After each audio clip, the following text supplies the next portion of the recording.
Why Syria is hailing China's great game in the Middle East. China is lending its helping hand to war-torn Syria within the framework of the China-Arab States Cooperation Forum, CASCF. Speaking to Sputnik, Beijing-based Syrian economic observer Munir Naim explained why Beijing has always paid great attention to Syrian affairs.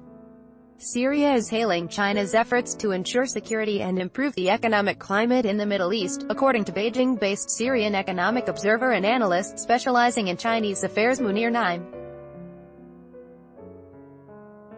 For our region, Syria, which lacks stability both in terms of politics and economy, the Chinese presence should be assessed in a positive way, Naim told Sputnik Arabic.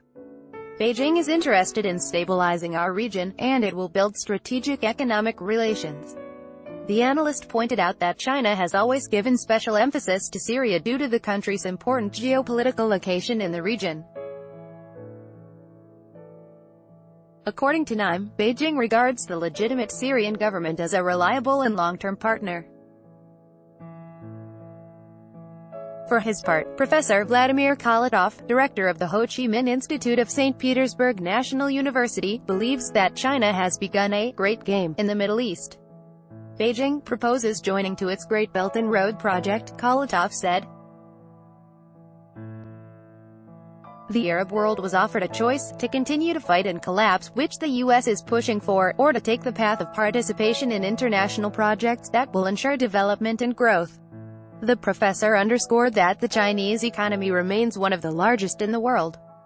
In 2016, the IMF and World Bank named China the world's biggest economy in terms of purchasing power parity, PPP.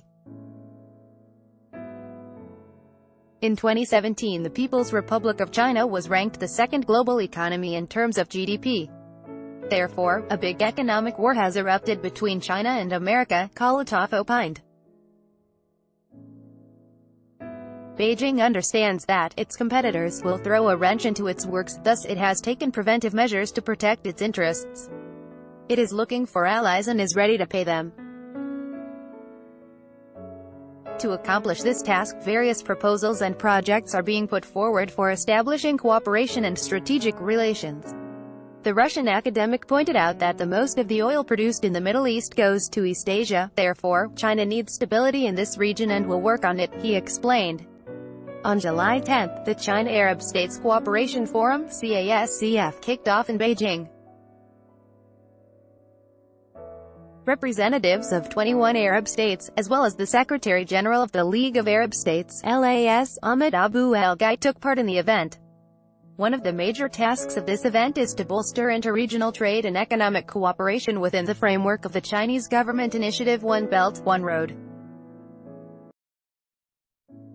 Addressing the gathering, Chinese President Xi Jinping announced the establishment of China-Arab States Future-Oriented Strategic Partnership of Comprehensive Cooperation and Common Development, during a joint press conference with Foreign Minister Adel bin Ahmed Al-Jubeir of Saudi Arabia and Secretary-General Ahmed Abu El-Ghait of the Arab League, State Councillor and Foreign Minister Wang Yi dubbed the 8th CASCF Ministerial Summit, a meeting that creates history. Beijing has put its words into actions by offering over $23 billion in loans and aid to Arab states, according to the South China Morning Post.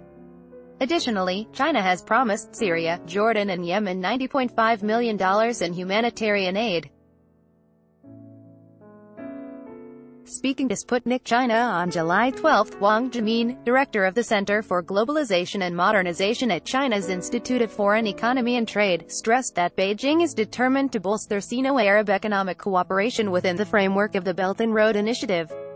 Our philosophy is this: jointly discuss, jointly build and share. Cooperation between China and Arab countries does not inflict any economic harm on them, being based on mutual benefits, overall gains, openness and inclusiveness, Wang highlighted.